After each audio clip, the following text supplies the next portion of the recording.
Hey, what's up, mortals? Zigzag here, and welcome to part 7 of What If Naruto Was Not Made a Jinchuriki, the debut story by our writer AxleBoost. Its official title is Life Without Kurama, and Axel has given us permission to use it on the channel. Links to the original fanfiction postings will be in the description. As always, sit back and relax, you're in for a treat. Chapter 7, A Savior's Burden, Part 2. Danzo left his Anbu details standing in front of the snake symbol engraved double doors and entered the passage beyond them alone. Poor lighting showed him the way down a narrow path to an inner chamber. He descended a set of stairs, turned a corner, and entered a far more open space lined with shelves stocked with jars of unknown substances. Some of the jars held liquids of a variety of colors. Others contained what looked to be preserved tissue. A pale, inconspicuous figure stood between Danzo and a table at the center of the room. They worked in silence, using tools to tinker with whatever, or whoever, was underneath the bloodied sheet draped across the table. Coughing to announce himself, Danzo stepped further into the room. The man he came to visit gave him a sidelong glance. "Hello, Danzo," Orochimaru cooed, a sly smirk peeking out from behind his long black hair. "I see you haven't forgotten your way here." Orochimaru. Danzo walked to a corner of the room and did his best to ignore a row of what he thought were human remains, pinned to boards on the wall. I assume you've made progress with your latest subject? Rather than answer, Orochimaru stepped away from the table and turned to his visitor. "I think we both know why you're here, don't we? Shall we get on with your request?" The smooth texture of his voice was in stark contrast to the vile smell and gloomy appearance of the laboratory. If Danzo didn't know the man any better, he might have fallen for the thin veneer of sincerity. Orochimaru's slit-like pupils that held an animalistic gaze also did him no favors. Any time Danzo was around Orochimaru, there was the sense that something sinister lay just beneath the surface. You have many eyes on you, you know. Danzo lifted a jar from the shelf nearest him and examined it with a repugnant frown. Losing interest, he set it down again, then moved on to another. The fourth will likely find out about this place soon. He may be under the effects of my genjutsu, but we can't count on that keeping him busy forever. "Don't think so low of me. I have a contingency plan in place for that, of course." Will you be able to finish our agreement? If Minato tracks you down... "I have a plan for dealing with the fourth jutsu. Don't worry. Besides, this should be the last time you need to visit me." Orochimaru lifted a pre-filled syringe from the table where he'd been working and examined its tip. This was taking longer than necessary, but Danzo couldn't rush things. Still, watching the scientist revel in his position of power made him tremble with anger. Orochimaru used to be under his thumb, vying for a shot at being named Hokage for crying out loud. The shift in their dynamic was a bitter pill to swallow, but it didn't matter. Anything was worth it if it meant reaching his goals. Are they here? Danzo asked, working the wrapping around his bound arm loose as he spoke. "Who are you referring to?" Don't play coy. The children, Orochimaru. Not to mention your other test subjects. No. Orochimaru denied with a chuckle. "I'd never keep all of my cards in one hand. You should know me better by now." He walked over to one of the shelves and pulled a sealed container from it, taking a peek inside. "Kept them in a separate location." If Danzo were being honest, the idea of recruiting yet another of Orochimaru's successes into the ranks of Root appealed to him more with each passing day. His situation wasn't looking all that favorable, despite Orochimaru's lack of concern. First, the denial of Danzo's nomination of Orochimaru for the new Hokage seat, and now one of Root's most reliable agents' possible betrayal? Just how much more would go wrong? A searing pain snapped Danzo out of his thoughts. He grunted and looked down at his partially uncovered arm. The enhanced version of Shishui's Sharingan looked past the fabric of his sleeve and perceived the surgical wound underneath. The skin there was dimpled around the edges and raw to the touch. No matter how much it hurt to admit, he simply wasn't up to par right now. He needed more cards to play while he healed. Orochimaru beckoned him, teeth bared in a foreboding smile. Come with me. We'll get that arm of yours taken care of. Danzo twitched, fighting to endure the dull sensations of itching and pain. Good. This thing's been troublesome to deal with, even with the medicine you gave me. Danzo. Thanks to a generous sponsorship, the procedure for your arm is paid for in full. This video is sponsored by SoundPeats. Their new True Free 2 wireless earbuds provide the next level of quality and comfort. Ever gone out for a run and have to adjust your earbuds every 5 minutes? Do you worry about getting caught in the rain and ruining your $200 earbuds? Well, those days are behind you. SoundPeats' ergonomic design and IPX7 water resistance means your True Free 2 earbuds will stay in, even through the most rigorous workout, and function even after a cascade of rain. Enjoy 20 hours of battery life and seamless switching between earbuds without interruptions and at a fraction of the price of most premium earbuds. If you're on the lookout for a new pair of earbuds, check out the new True Free 2 wireless earbuds at the link in the description. Using our link, you will not only get an excellent audio experience, you'll also be supporting the channel and helping us to provide the highest quality content possible.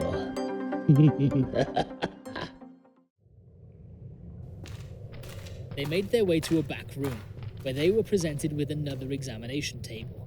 This one empty. Danzo said nothing and climbed onto the table. He laid back and allowed Orochimaru to strap him down. Unlike last time. This won't hurt. Danzo didn't need to be able to perform the mind transfer jutsu to know that that was a lie. A needle pricked his good arm. In seconds, the edges of his vision blurred to nothing.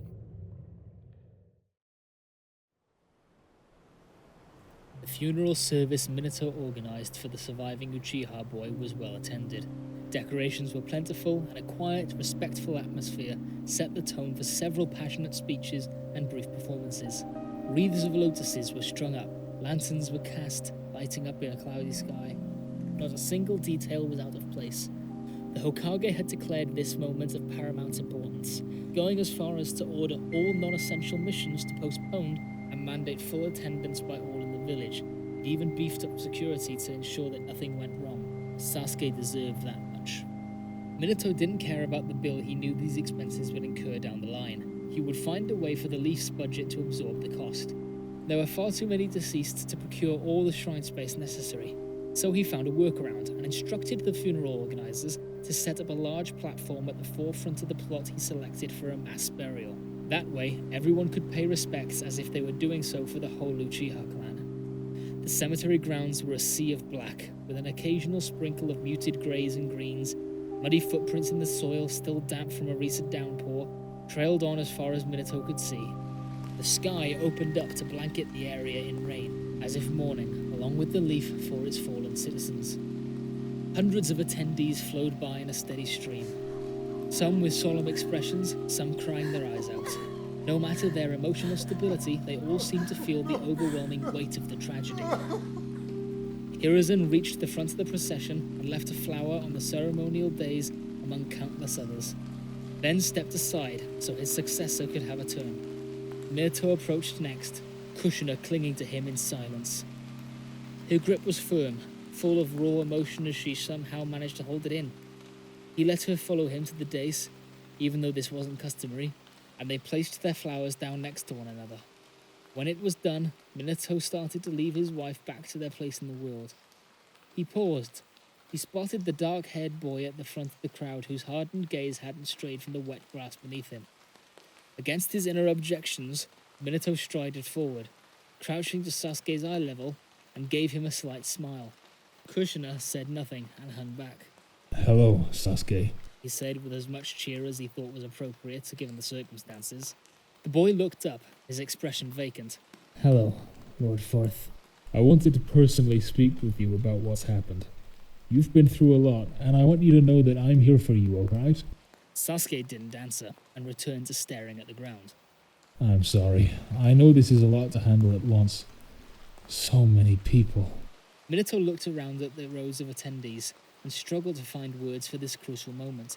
He felt Kushina's eyes on him and begged for even an ounce of her strength, as he did his best to... In all honesty, he wasn't sure what he was trying to do here. Taking a chance anyway. Minato continued. Sasuke, I'm very sorry for all that's happened. I truly am. Emotionless and monotone, Sasuke asked, "Where will I live now?" Minato's heart broke, but he tried to sound upbeat for the boy's sake. You'll be getting a new apartment of your own here in the village. Don't worry about paying for it, because that's all already taken care of. If you need someone to talk to or anything else, just come straight to my office. Ask for me, and I'll drop everything. There was no response.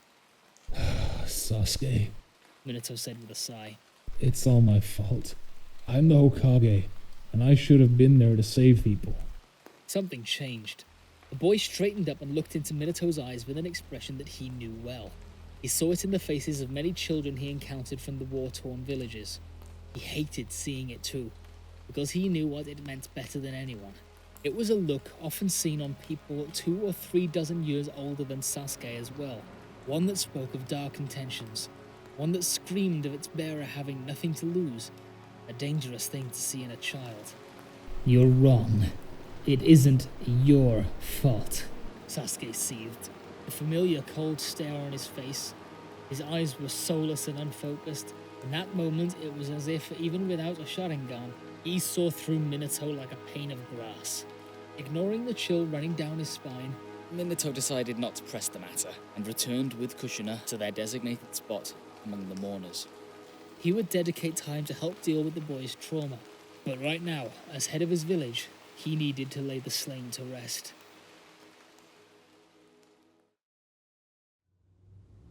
The funeral was over, and Minato called for a day of rest prior to the service.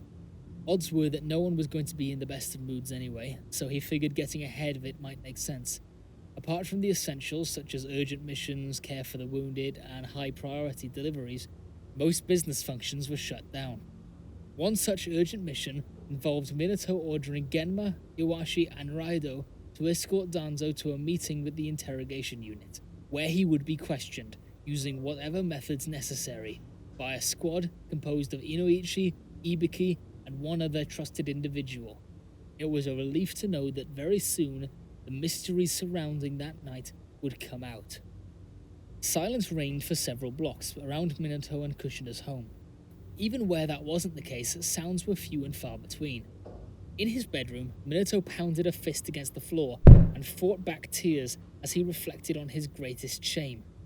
The sight of all those dead bodies, everyone he should have been there to save, butchered in a senseless act of violence. Political unrest or not, the Uchiha victims were Leaf citizens. They were a part of his home. He'd lost family every bit as much as Sasuke had, and worst of all, he had no answer to why he did nothing to stop this.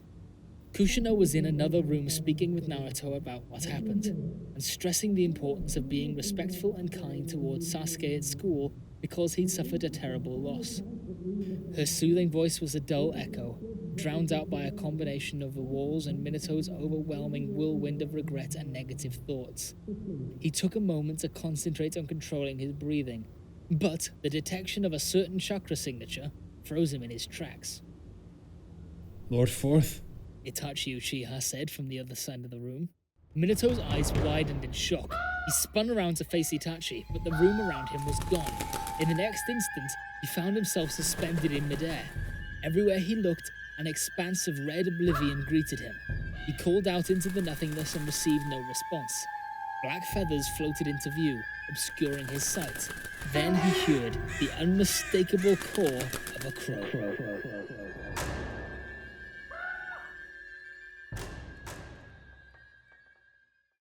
Thank you all for indulging yourselves in the story thus far. I hope you enjoyed it. Now here are a few more things that I'd like to go over with you before the video ends. Firstly, we've got a primary channel called We the Celestials. We the Celestials is what we do here already, but their content is centered around the crazy world and lore of My Hero Academia. So please, check us out over there if you're feeling in the mood for a roller coaster of quirky content. We also have another relative to our channel, Anime Deep Dive. Anime Deep Dive goes deep into the facts and lore of a wide variety of anime. It's guaranteed to help expand your weeb knowledge on all kinds of series. On behalf of We the Celestials, I'd like to thank everyone involved in the production of today's awesome content. Their details will be in the description below. If you're perhaps interested in what we do here at WTC, then I would like to extend an invitation to join the team. The only caveat being that we only accept members 16 and older to join our crew. You can find us on Discord, which you can locate in the description below. Our Discord is an all-around fantastic place to be. Whether you're a fan or looking to join our band of misfits, all you gotta do is hit up the recruitment server and sign up for whatever category of work fulfills your interests. We're always looking for members to join us. Well, that's it from us for today's video. Thank you all for watching and have a great day.